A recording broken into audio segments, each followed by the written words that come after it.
Hello, my name is Lorna Goldberg. Many years ago, I received a phone call from Dr. Amy Baker. She had heard about the work that my husband Bill and I were doing in the area of cults. She told me that she saw a commonality between parents who had been alienated by their cult-impacted children and parents who were alienated from the children in certain divorce situations. In this conversation and in future conversations, we acknowledge the power of suggestion, influence, and intimidation on both children and adults. We discuss the controlling and exploiting nature and the narcissism of both cult leaders and many alienating parents. We discussed how both alienating parents and cult leaders denigrate and even work to change the child's memories of his or her past with the targeted parent. Dr. Baker's call initiated a dialogue between us, which developed into a friendship. I know that so many of you are grateful to Dr. Baker. Her groundbreaking research on adult children of alienation syndrome became a remarkable book. This book highlights the harm to children who have been caught in situations in which they need to maintain total loyalty to one parent at the cost of a relationship to the other parent. In this book, Dr. Baker identifies several long-term symptoms that result from parental alienation, including low self-esteem, depression, and lack of trust. Additionally, Dr. Baker's book offers thoughtful suggestions for adult children of PAS, for targeted parents, and for therapists who work with children who might be alienated from one of their parents. She explains the different ways that both targeted parents and therapists can challenge a child's distorted belief system. Dr. Baker understands that challenging a distorted belief system, rather than simply acknowledging a child's feelings, is true empathy. Dr. Amy Baker is Director of Research at the Vincent J. Fontana Center for Child Protection of New York Foundling. She earned her doctorate in developmental psychology from Teachers College of Columbia University in 1989. In addition to Adult Children of Parental Alienation Syndrome, published by W.W. Norton, she has written a research methods textbook published by Columbia University Press. Dr. Baker is the author or co-author of over 60 peer review articles, as well as a children's book entitled I Don't Want to Choose: How Middle School Children Can Resist the Pressure to Choose One Parent Over the Other. She is a national expert on parental alienation. Her other areas of expertise include child welfare, psychological maltreatment, and parent-child relationships. It's my pleasure to be able to introduce my friend, Dr. Amy Baker.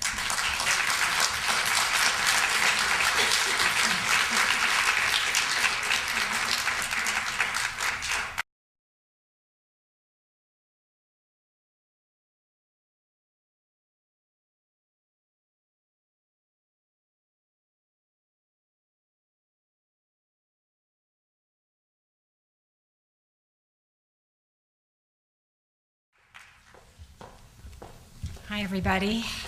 I hope you all had a good dinner. I hope you have energy to be with me here tonight. Feel free to ask questions, and I guess I need to start with Bill doing a little technology. Okay. So this is what I want to talk about, some definitions. I want to talk about the research basis for parental alienation strategies and parental alienation syndrome. I want to talk a little bit about the criticisms. Why are we still at this point having to defend the existence of this phenomenon? I want to talk about some of the major findings from my research on adult children of parental alienation syndrome. I want to then move to the future, some ideas I have for prevention and intervention, and maybe some next steps for the field. Okay, definition. So I like to talk about or make a distinction between parental alienation strategies. Those are the behaviors, a set of strategies that a parent uses to effectuate or foster a child's rejection of the other parent. And then we differentiate that from parental alienation syndrome. And that's because not every child who's exposed to or experiences the strategies actually becomes alienated. So we need different language to talk about what the parent's doing and then what the result is in the child. So PAS is the resulting behavior and attitudes within a child who comes to believe that the targeted parent is someone unworthy of having a relationship with. We also need to talk about two parents here.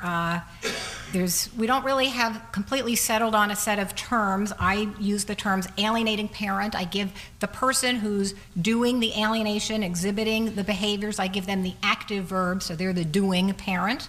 The targeted parent, they get the victim term there. That's the parent who the alienating parent is trying to turn the child against. But it's been recently brought to my attention that this is sort of parent-centric language, and that child-centric language might be better if we talked about the alienating parent as the favored parent and the targeted parent as the rejected parent. And certainly therapists who are working with kids need to start from where the child's at. And their experience is they favor a parent and they reject a parent, not that one of their parents is actively manipulating them.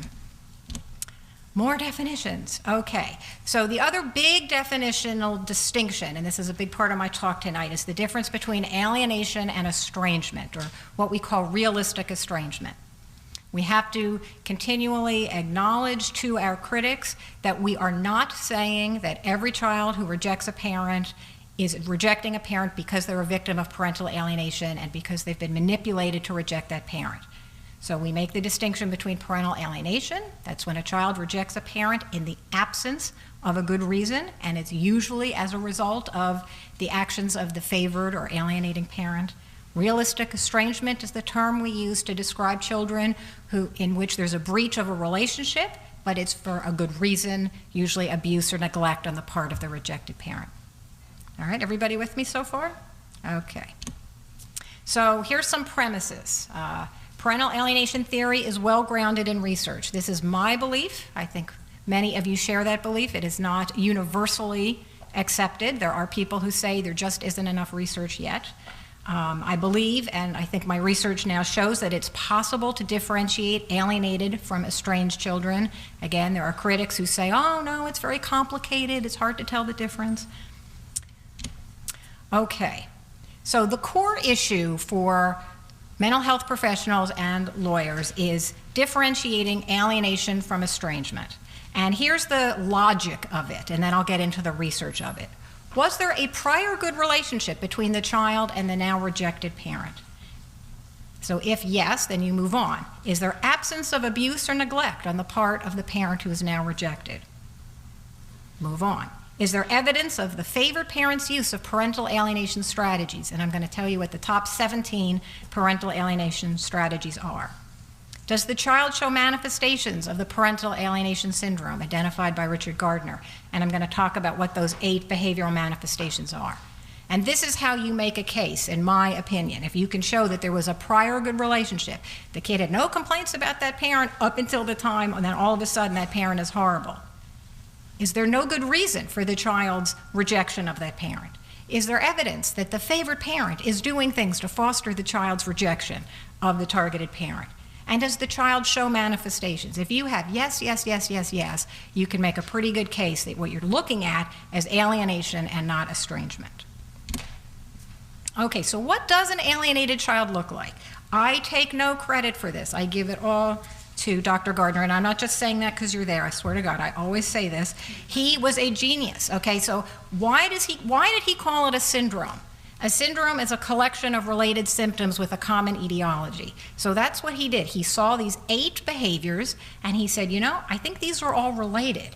And I think they form a syndrome that describes children who have what we now consider a mental disorder, because it's such a distorted set of thoughts and feelings. All right, so I want to tell you in detail what those 8 behavioral manifestations are. You should know this. This is sort of the core theory that we're talking about here. Okay, so the first one is the campaign of denigration. And these are just examples of quotes. These are real quotes taken from cases that I know. Everything mom does is stupid and I never loved her. So what you see in that quote is that the child is erasing history. I never loved her, right? There's a completely negative view. Everything mom does is bad. And you'll notice I'm going to go back and forth between using my gender-neutral terms. Sometimes it's mom, sometimes it's dad. And these kids are eager to broadcast how horrible and disgusting this parent is, all right? So an alienated child who's exhibiting this first manifestation, this child becomes obsessed with hatred of the targeted parent. Parents who were once loved and valued seemingly overnight become hated and feared. And this often happens so quickly that the targeted parent cannot believe that their loving child has turned into this hateful, spiteful person who refuses so much as to share a meal. The campaign of denigration is all-inclusive. All of a sudden, there's nothing of value in the targeted parent, and the child behaves as if there never was a meaningful relationship. And if you show these kids a video or a picture of them having a good time, close, snuggling, cavorting on the beach, or, having a happy Disney vacation, and you say, but, I hear you telling me that you never had a good time with Dad, but look, I'm looking at the pictures. And what will these kids say? Dad made me smile for the picture. Okay, I wasn't really happy there. They cannot admit that there used to be a good relationship, even though now they have a problem. All right? And I just want to say again, it's important to note that if there's a legitimate cause of the child's negative feelings towards that parent, like abuse or neglect of that parent, then we don't talk about parental alienation. We say, it's good, this kid shouldn't want a relationship with that parent. So we're talking about in the absence of abuse or neglect, when children have this campaign of denigration, we consider it a manifestation of PAS. So I want to read you a couple quotes. I surveyed parents, about 100 targeted parents, and I said, tell me about how your child shows how much he doesn't or she doesn't like you anymore. So one mother wrote to me, I ran for the local school board and my son wrote a letter to my opponent telling him what a bad person I was. I mean, can you imagine a child taking the time to monitor the parent's involvement in the school board? I mean, it's so over the top. Another parent wrote to me, my daughter said, whatever it takes, I'm going to destroy you so I can live with Dad. And remember, these are parents who didn't abuse or neglect their children. Another parent wrote to me, my children tell me that I'm stupid, that I'm a liar, and that I've put their father in jail or will put him in jail. And I love that quote because it shows there's really no allegiance to the truth here. It's like, well, maybe you're going to do something bad in the future and that's why I hate you. So these and many similar statements portray children who are verbally abusive, entitled, angry, and hostilely rejecting towards a parent who does not deserve to be treated this way. Okay, and that's just the first behavioral manifestation. Okay, the second one, weak, frivolous, and absurd reasons for the campaign. So if you talk to a child who's been alienated and you say, like, what's the deal? You used to have a good relationship with Dad. Now you won't even have dinner with him once a month? Like, come on, what's give? What gives here? What is it? The reasons they will produce are not the level, they don't reach the level of explanation that would make sense in reality. So for example, Dad slurps his soup and he made us go to Disney World. Right? I mean, I say we call Child Protection Services right away on that dad, right? So here's some quotes from parents. These are real life stories here.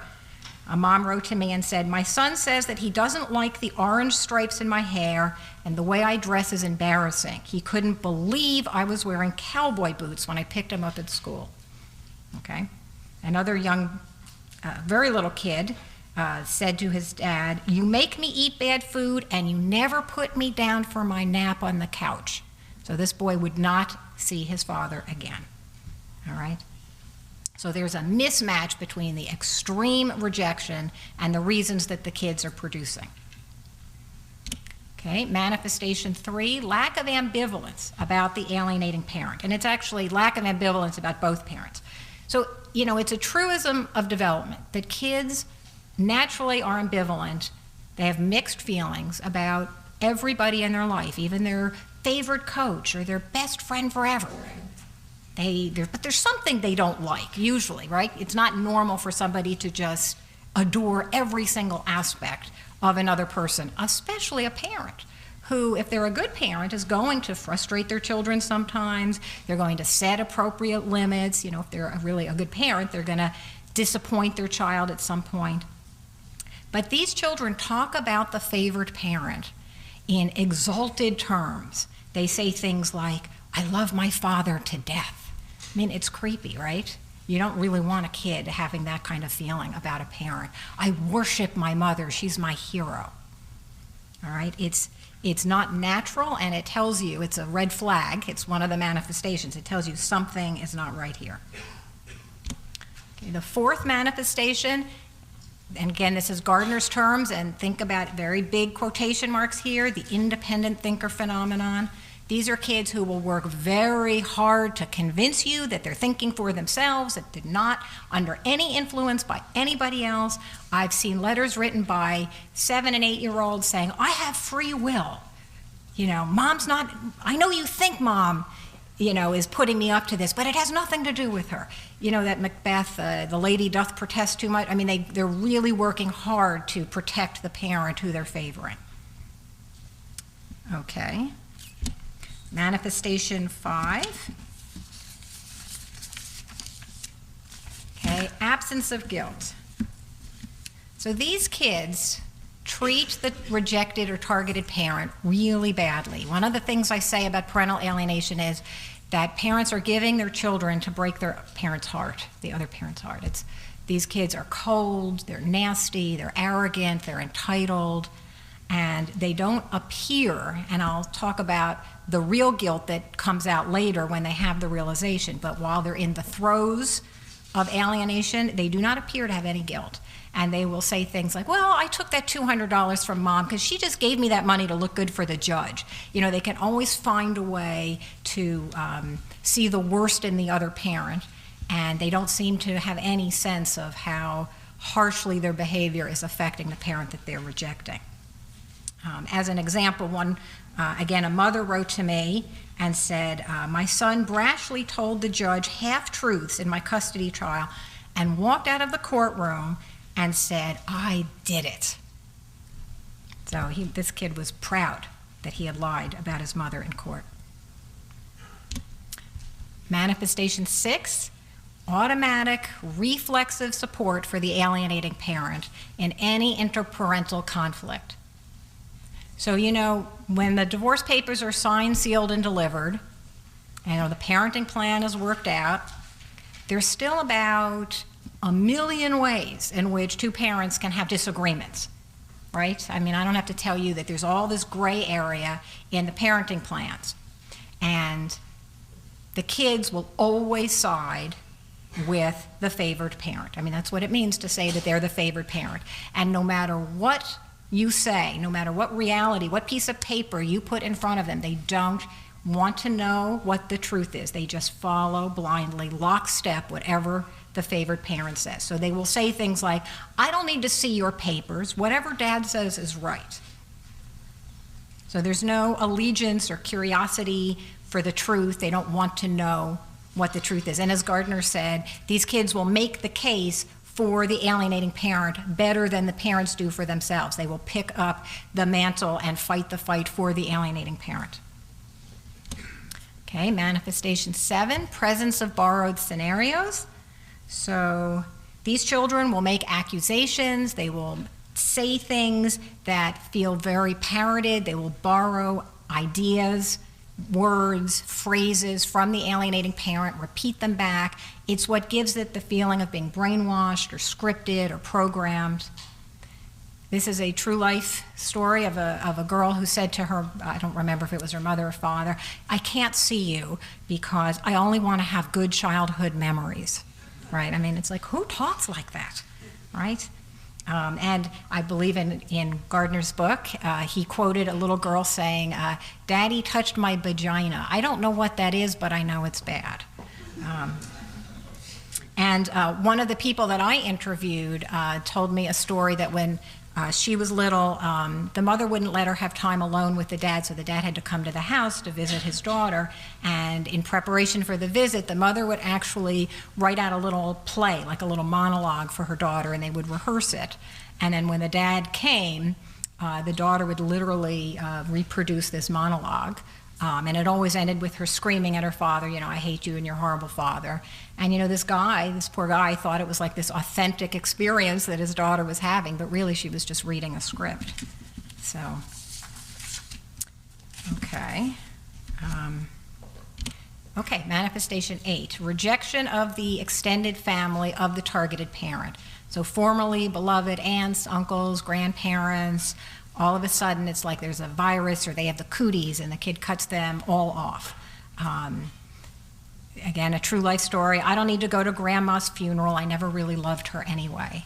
So these kids will, again, coldly, harshly, brutally cut off grandparents and aunts and uncles, cousins. Anybody who likes or has anything to do with the targeted parent is dangerous for that child, and they will have nothing to do with them. Okay. So I hope this is familiar to you. This is really the core concepts behind parental alienation syndrome. We owe it all to Dr. Richard Gardner. Okay, so how do you know whether a child's alienation is due to abuse, so we would call it realistic estrangement, or whether it's due to parental alienation? So as I've just been saying, kids who are alienated due to parental alienation present a different clinical picture. Okay, they exhibit those 8 behavioral manifestations. They erase the past. They deny ever having a good relationship. They lack ambivalence. They use borrowed phrases. So although there are people who say, "Oh, it's very complicated and we can't tell the difference," I beg to differ. Children who have been abused, really abused by a parent that they are rejecting, or having conflict with, do not actually completely cut off the abusive parent. That is not the typical response for an abused child. Rather, they blame themselves. They say, "Oh, I was bad.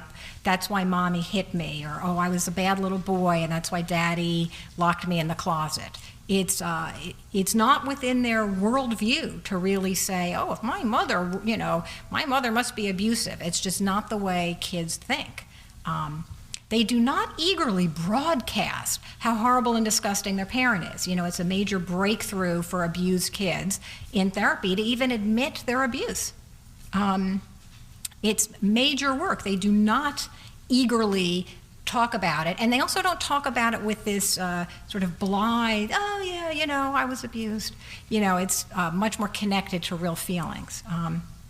And kids who are really abused and struggling with that abusive parent do not deny positive aspects of the relationship. They might say, "Mom is a great cook, but boy, she really loses her temper and I don't like it when she hits me."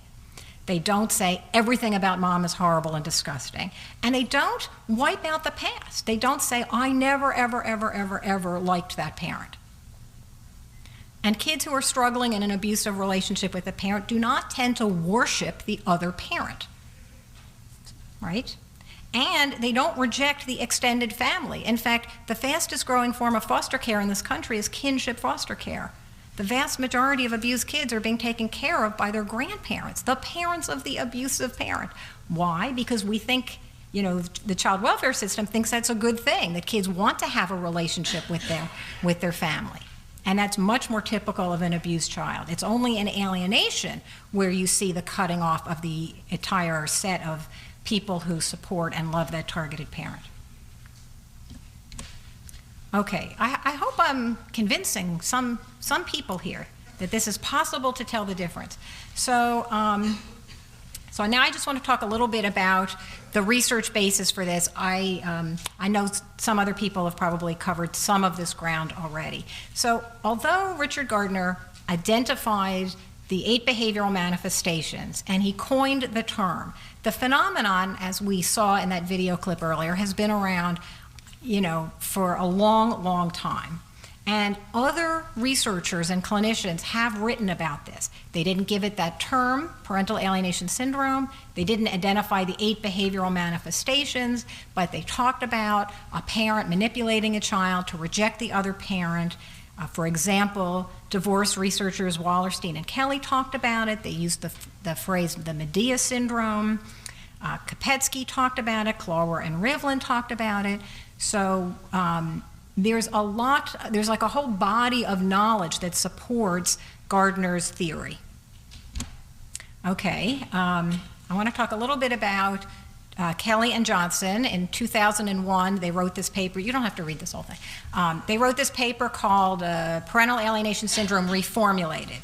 I imagine some of you are familiar with this. Janet Johnson's one of the key people who, although she admits sometimes that parental alienation exists, there's a lot of criticism that she has for the theory, for the concept, for it being in the DSM.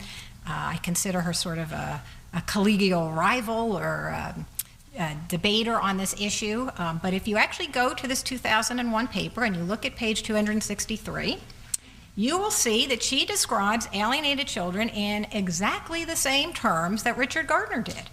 So although she considered this a reformulation, and she does object to it being in the DSM, and I'm going to get to that later, even she really believes that it's possible for kids to be manipulated to reject a parent who doesn't deserve to be rejected, and she describes them as having many of the same characteristics that Gardner does. I think she hits on 7 of the 8.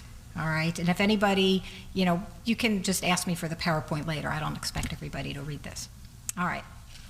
So now I want to talk a little bit about my own research. Okay, so I'm going to talk a little bit about a lot of different studies. So this is a study that I did with Doug Darnall. It was published in 2006, and we surveyed 68 targeted parents of severely alienated children. And we asked them to, there's a lot of data in this study, but basically we asked them to describe and rate their kids along these 8 behavioral manifestations. And what we found, if you just look at the far right corner, about 90% of the parents said that their kids exhibited the campaign of denigration. 98.5% said that there was weak, frivolous, and absurd reasons. And I just want to point out that I didn't ask the questions in the survey using Gardner's language. It was more friendly for a layperson. 96.6% said their kids lacked ambivalence. 95.2% said their kids exhibited the independent thinker phenomenon. So you can see, I won't read all the numbers here, that 100% said that their kids always sided with the other parent if there was a disagreement. So this lends some support that these 8 things go together and that they are consistent with alienation. Okay, here's some hot off the press data. It's not even published yet. It's a study that I'm doing with Dr. Barbara Burkhardt and Dr. Jane Kelly. And we have access to kids who fall into 2 groups. Kids who are court-ordered for reunification because the judge has ruled out abuse or neglect as the cause of the child's rejection, and 10 children who are court-ordered for therapeutic supervised visitation because there is cause for concern about the safety of the child. So there you have kids, all of whom are refusing a relationship, some of whom are refusing a relationship because, well, we don't know why, but there's no abuse or neglect, and some are refusing a relationship with a parent for whom there is some serious cause. So we gave them a paper and pencil measure, and I created this measure, and I thought, well, what would an alienated child say if they had the campaign of denigration, if they had the independent thinker phenomenon? So we asked questions like, do you think your mom and dad is a good mother, father to you? How many good memories do you have of being with your mom or dad? Name one good memory. Because remember, according to the theory, an alienated child will erase the past. So they're not going to be able to come up with one good memory.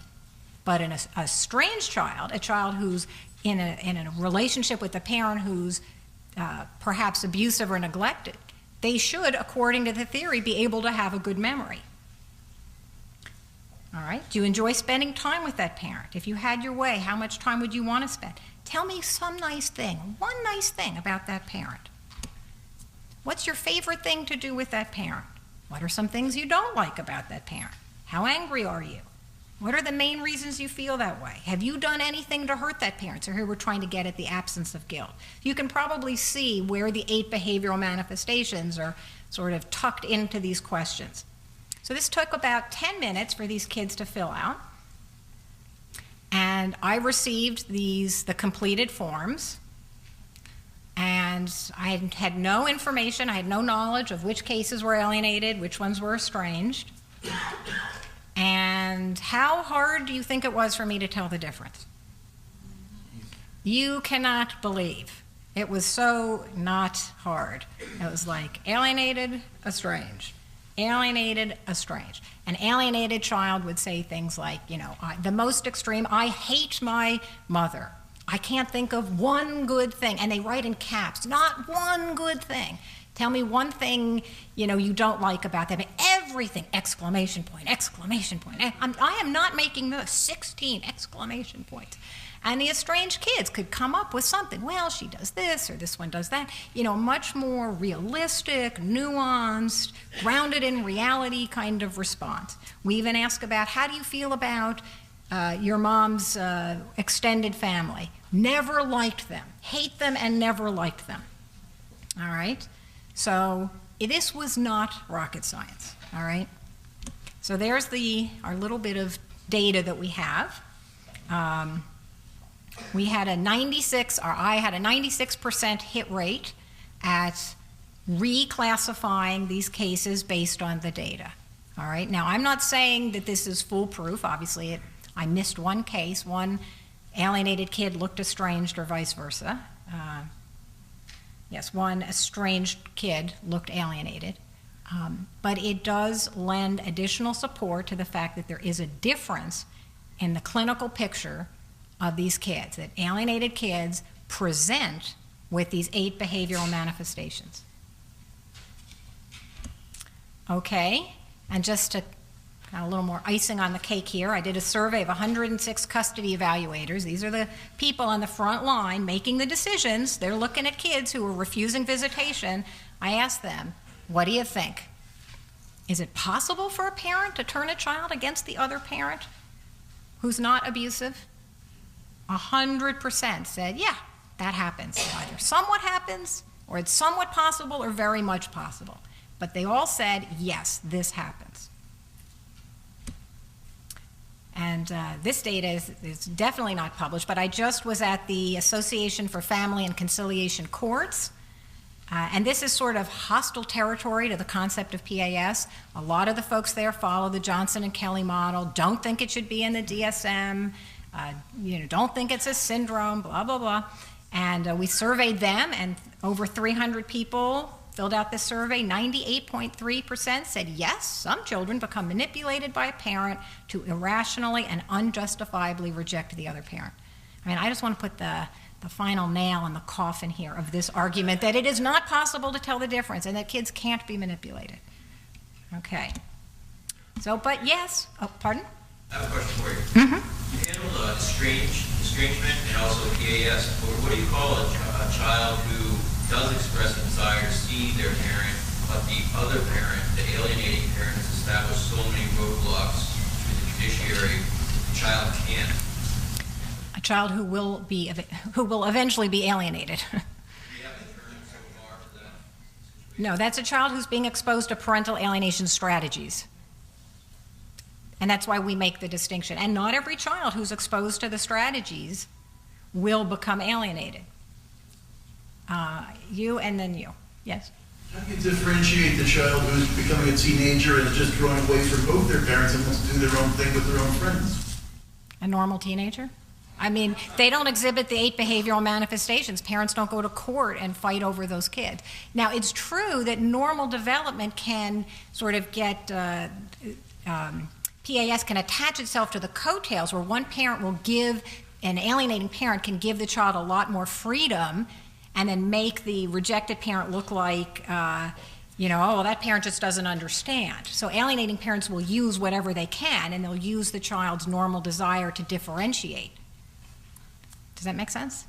Okay. I think this lady first, and then you. I'm not sure if I'm calling it correctly, because I don't know if there's a name for it. I'm calling it a combo case.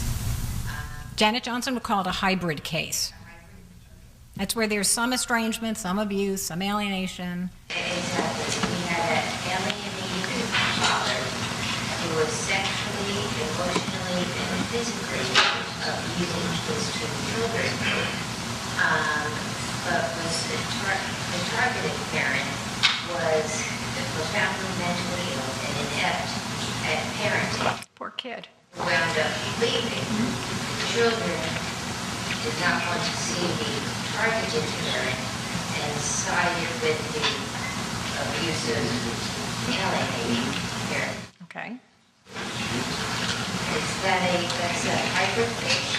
It's what we call a hybrid case are cases where there's the targeted parent has done some fairly egregious things that the child has a legitimate reason to be upset with, but there's also the presence of alienation. Right, and it was hard because the abused children were really siding with the parent who was doing the alienation. Right. I mean, it sounds like, you know, if you have alienation on top of lots of other complicating family things, it's still good to try to undo that alienation. I mean, it doesn't help. Do you know what I'm saying? It's never a good thing, even though there might be lots of other things going on too. So now I want to talk a little bit about parental alienation strategies. How does a parent turn a child against the other parent? What's the magic formula? Okay. So before I get to what they are, I want to talk a little bit about the research basis for identifying these top strategies. So the first thing is there's a whole body of knowledge, research studies conducted on kids of divorce that was not PAS driven. The research predated our understanding or using the term parental alienation, or the divorce researchers just weren't coming from that orientation, but it informs our understanding of parental alienation. So there's a lot of research out there. And I'm going to need my glasses for a moment. Okay. So what we know from that research is that it is not divorce per se that is associated with bad outcomes for children of divorce. And the research is pretty consistent that kids who come from divorced homes do a little bit worse in general than kids who come from intact homes on all sorts of outcomes. It's not a big difference, but it's a consistent and little difference. But it's not the divorce. What the research tells us is that it's the child's exposure to interparental conflict, the child's experience of loyalty conflicts, and the children's involvement in the conflict, when the conflict involves them. That's where the damage comes. And there's a body of knowledge that we have that supports that. Okay, so I'm going to tell you a little bit about a couple of other studies. This is another study I did with Doug Darnall, also in 2006, and we surveyed a different set of 97 parents, and we asked them, and believe me, they were happy to tell, because I have to tell you, the one thing I know about targeted parents is they just want somebody to listen to their story and care about what they're going through. And so we said, tell us everything that you think the other parent's doing to turn your child against you. And man, we got long lists. And another thing, and the other day, and they just went on and on. I mean, they really, I think they were very satisfied that we actually cared. And it's produced over 1,300 behaviors. And Doug and I independently coded them into these superordinate categories, and I'm going to tell you what those categories are in a couple minutes. But we had very strong inter-rater reliability, and this was my first attempt to identify, you know, the hit parade, the top 20 parental alienation strategies. I also, many of you know, I conducted interviews with 40 adults who I call adult children of parental alienation syndrome, and I'm going to talk a lot more about those findings later. But one of the questions I asked them was, and just to refresh your memory, or tell you if you don't know, the 40 adults, all of whom believed they were turned against a parent by the other parent, and they all had that realization. Otherwise, they wouldn't be able to reflect on it. And that's what I wanted. I wanted to talk to people who not only had the experience, but they had come through the other side and I could talk to them. And so one of the questions I did ask them was, well, how did Dad do it? You know, you were living with Mom, you tell me that, you know, you had a good relationship, and then your parents get divorced, and then you don't talk to your mother for 10 years. What did Dad do? All right? And, whoops, I'm going to go back for a second. So they identified about 15, what they experienced was the major strategies, and not surprisingly, they overlapped enormously with the strategies that the targeted parents had identified in my study with Doug Durnall. And when I get to them, I'm going to tell you what they are, and you're not going to be surprised. I mean, there's a few that the parents living through it knew about that the kids who had lived through it did not. But in general, there was a lot of overlap. All right. So here's a paper that's just coming out. I did this with a master's student. We surveyed 102 adults from, some of them were from divorced, some from intact families. We asked them about their experience with these 17 parental alienation strategies. Of course, we didn't call it that. We just said, when you were younger, did one of your parents ever do this or do that? And then we compared, not surprisingly, but confirming for our theory. Those who came from divorced households reported significantly more of these strategies. So we know these are more often, more likely to happen in divorced homes. And we had a question on the survey at the bottom that said, when you were a child, did one of your parents try to turn you against the other parent? Obviously, we didn't say, were you a victim of parental alienation syndrome? Because they might not know what that is. But they did say, yeah, that happened to me, or nope, that didn't happen to me. And then we compared those two groups. And those who said that one of their parents tried to turn them against the other parent reported whoppingly more, way, way, way more, exposure to parental alienation strategies. I think I have that slide. Okay, again, you don't have to read this, but the first column on the left did not try to turn me against the other parent, and the column on the right, yes, did try to turn me against the other parent. So 100% of the kids who said, or the adults who said that when I was a child, one of my parents tried to turn me against the other parent, 100% of them said that one of their parents made negative comments. 100% said that one of their parents confided in them. 71% said their parents tried to make them choose. 57% said that the parent indicated discomfort. And I'm going to go into what these strategies mean in a couple minutes, but this, again, is just another little piece of research that says that these are the strategies that parents use that are effective at turning a child against the other parent. Okay, so now I'm going to go into the strategies. Okay, and as I said, there's no big surprises here. Maybe a couple little surprises, but no real big surprises. So the first one, and this was mentioned by 100% of the people that I interviewed, whether it's the adults who are going through this, the targeted parents, or the adults who are adult children of parental alienation. When you say to them, how did Mom turn you against Dad, or what's your spouse doing to turn your kids against you? The first thing, it's always the first thing on the list, they're saying bad things about me. So, as I understand it, bad mouthing involves speaking ill of the other parent to the children or within their earshot. It refers to a consistent pattern. So it's not just a one-off little comment. It's a consistent pattern of negativity that's not balanced by anything positive. Every aspect of that parent's personality and characteristics is fair game and likely to be criticized and picked over for critique. A parent who's 10 minutes late is presented as not caring or unable to do anything right. A parent who cooks a mediocre dinner is described as incompetent and unable to tend to the child's needs. A parent who drives 10 minutes fast is painted as a reckless danger.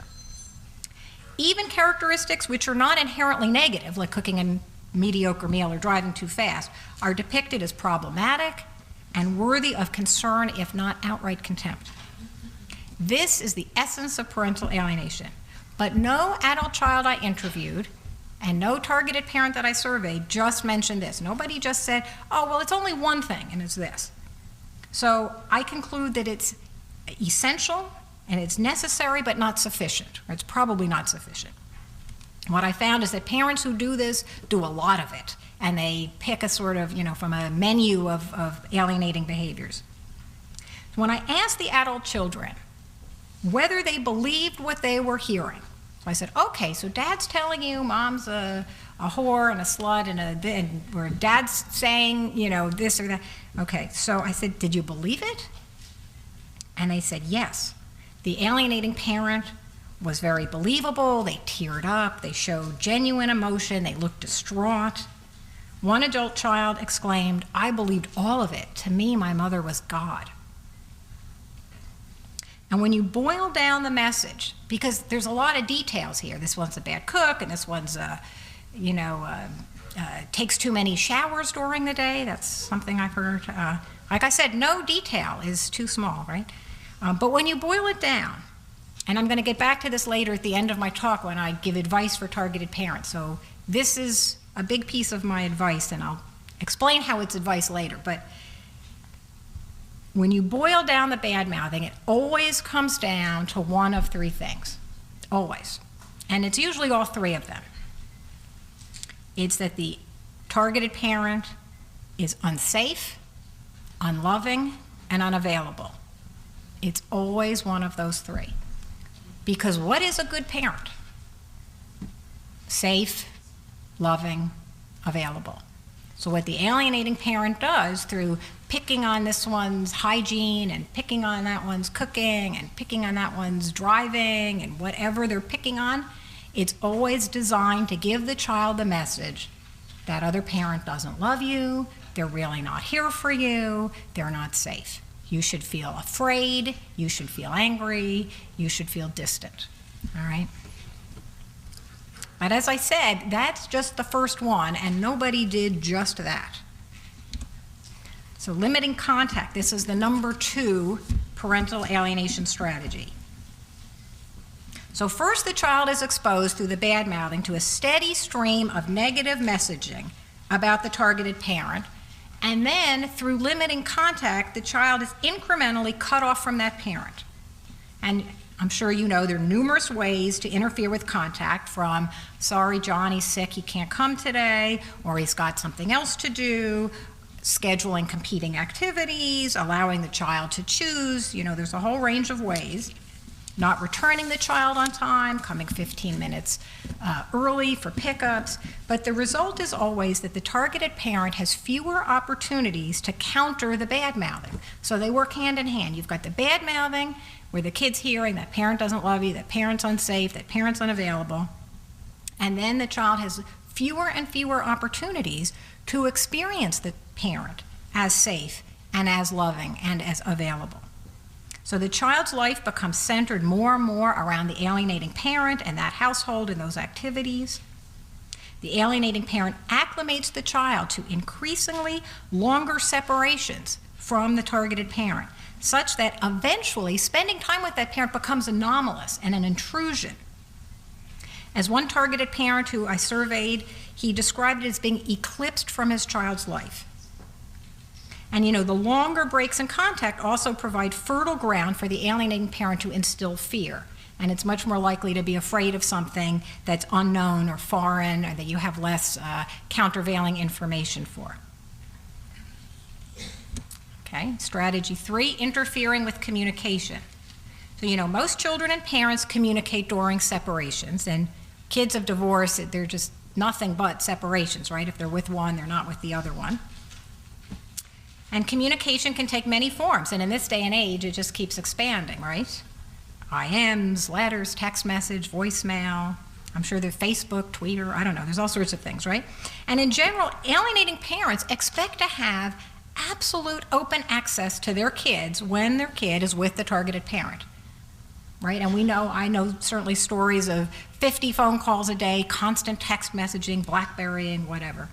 But the minute the kid is with them, it's like the Iron Curtain comes down, and there's no way there's going to be any communication between the kid and that other parent. So that parent gets hung up on, or the phone gets disconnected, the cell phone's taken away. I know kids who are frisked when they go from one home to the next, and any contact or any way that they could communicate with the other parent is taken away from them.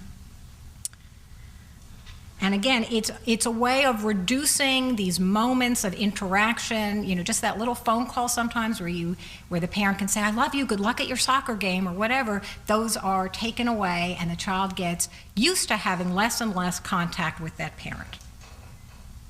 And then, of course, if the kid doesn't know that the parent is sending gifts that are being thrown out, then the parent gets to turn around and say, well, gee, if your mother really loved you, she would have sent you a birthday card.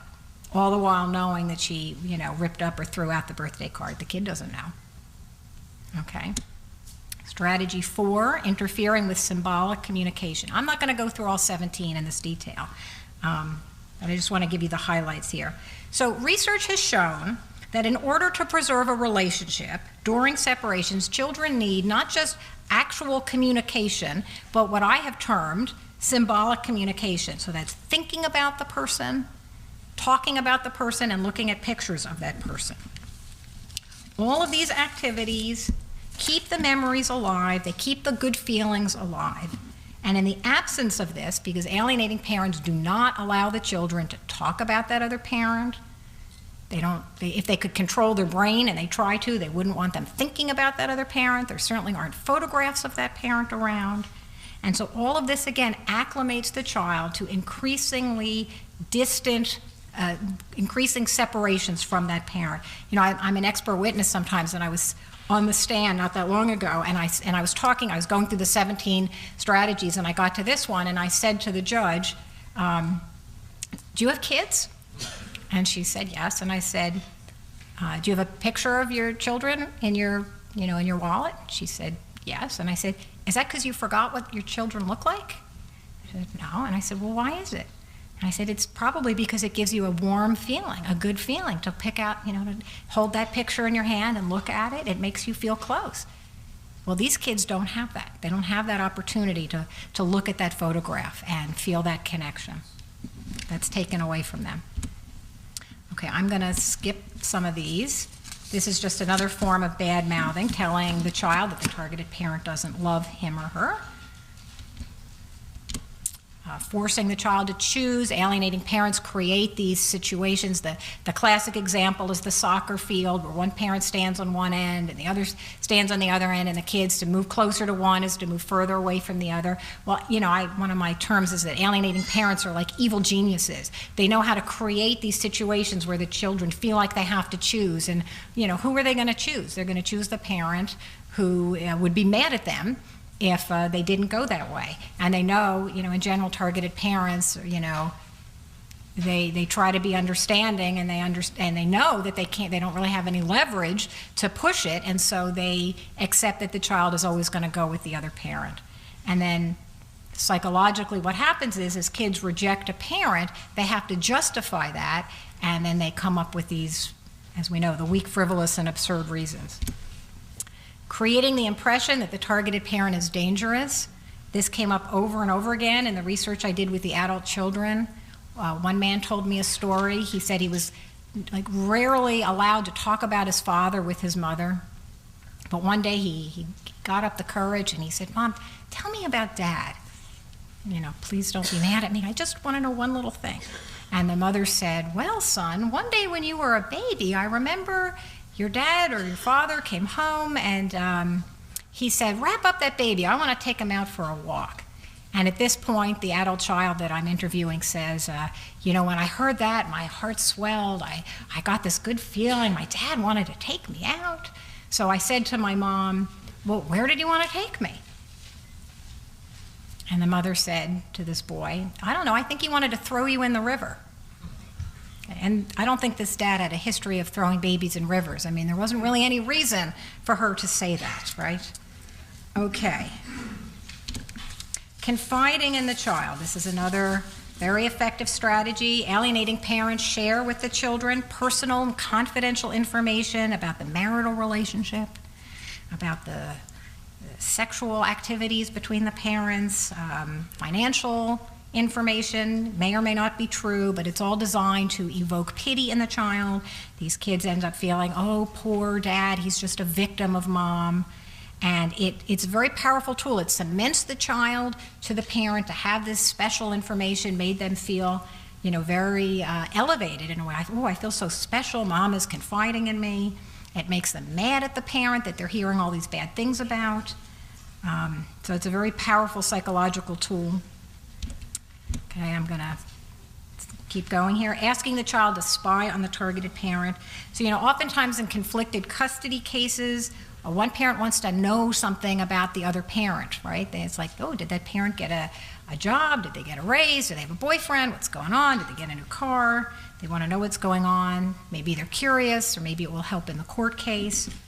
And so some of these parents will enlist the service of the child to spy on the targeted parent.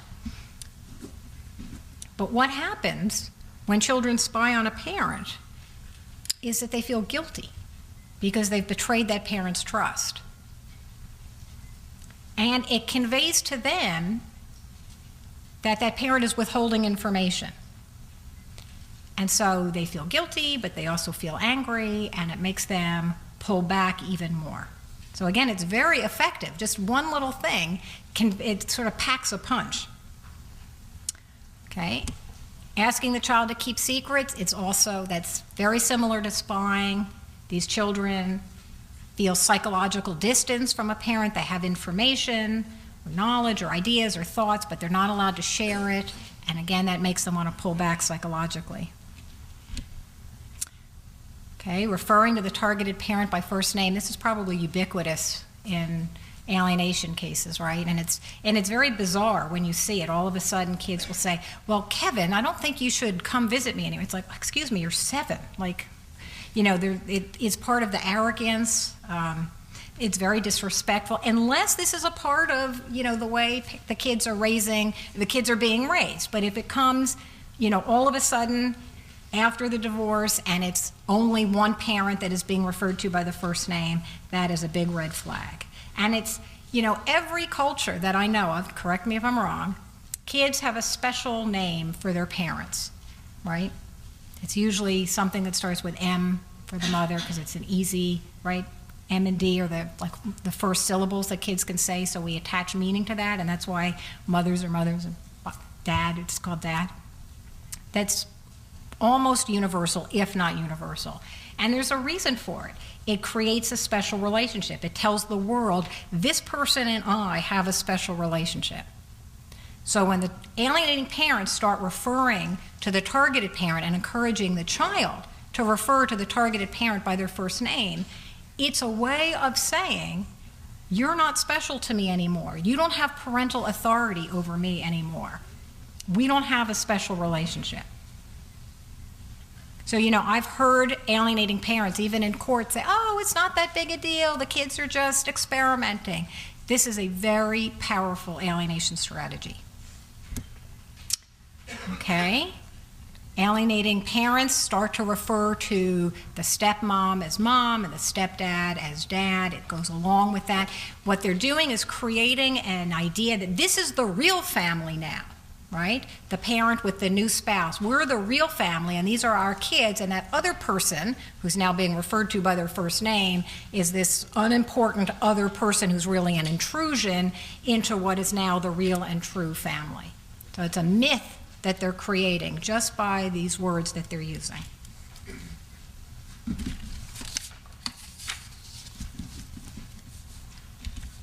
Okay, it's exhausting hearing all these horrible, nasty things that people do, right?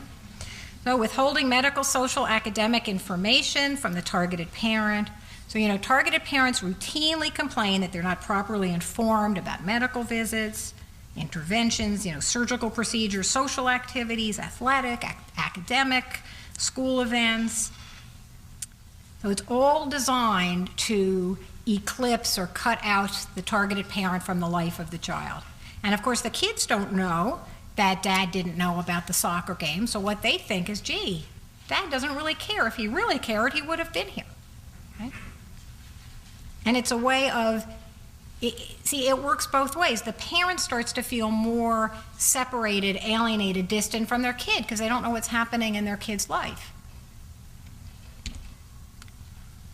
Okay, and this is just the other side of that, keeping the targeted parent's name off of school, medical, athletic forms. I know stories of the alienating parent going into the school and taking the emergency card and erasing the target parent, and then the targeted parent goes in and puts their name back on, and then the alienating parent goes. You know, and the schools let this happen. You know, they really need to be educated, like we don't take people's names off of these forms, right? All right, so before I get to the next one, I'm going to ask you a question, and the three of you are not allowed to answer. Okay, what is the first thing that a cult leader does when somebody joins a cult? Separate them from their family. Okay, I'm going for something else. Isolate them. Okay, I'm still going for something else. Give them another name. 10 points to the lady. Okay. Changing the child's name. Yes, alienating parents do this. Why does a cult leader do it? It's an identity. It's ownership. You're not that person anymore. You're this new person. Okay? Well, the alienating parents do the same thing. You're not that child who had a relationship with that targeted parent. But they don't say that. They just say, now we're going to call you whatever, or in fact, they often say, we always called you whatever. So the moms do that. It's sort of easier for moms because what they do is they refer to the child by their maiden name instead of the dad's last name, right? And this will appear on, you know, school athletic uniforms and the school books. They'll enroll the kid in school with that name. They just start using that last name. But dads find a way too. They come up with a special nickname. Oh, we always called you JoJo. And the kid's like, oh, I was always called JoJo. And the mother's like, no, that wasn't your name, but okay, that's now this kid's name. And again, it's very powerful. Okay, and cultivating dependency, this is the final one. Alienating parents are very clever at making the child dependent on their approval. So when the child senses that the alienating parent is displeased with them, the child will work very, very hard to gain that parent's approval. And the people that I interviewed said, you know, when I came back from visiting dad, if dad was the targeted parent, my mom would give me the cold shoulder. She would treat me like the enemy, like a traitor. She wouldn't talk to me for 24 hours when I came back from visiting that parent. And I would say, well, what was that like? And they would say, it was like a death. It was excruciating for them. They could not tolerate that rejection from the parent that they were so dependent on. Okay. So how do these strategies work? They further the child's cohesion and alignment with the alienating parent. They create psychological distance between the child and the targeted parent. They intensify the targeted parent's anger and hurt by the child's behavior. And they incite conflict between the child and the targeted parent should the targeted parent dare to challenge or react to the child's behavior. I mean, you have to be a saint to live through this and not react sometimes. But the minute you react as a targeted parent, you know, you're just in it then fighting with your kid and you're just furthering the alienation. Okay, I want to switch gears a little bit and talk about some of the criticism. I don't want to go into too much detail about this. But first of all, any questions about the strategies or the whole piece I just did? Oh no, okay. I'll take a couple. Okay.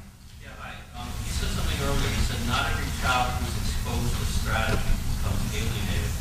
I wanted to know what would make a child not become alienated and what can the targeted parent do to help not have that child be alienated? Okay, I do have a section of the talk called Advice for Targeted Parents. So I'm going to get to that, okay?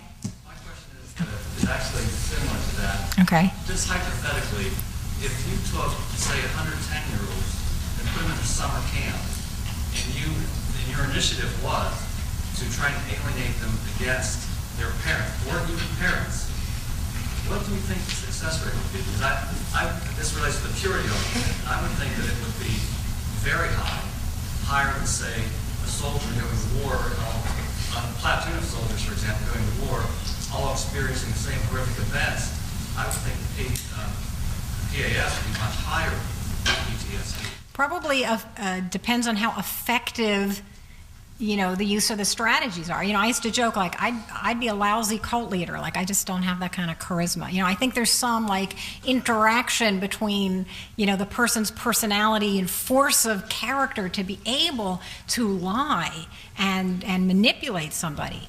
So, I don't know what percentage of kids exposed to alienation strategies become alienated.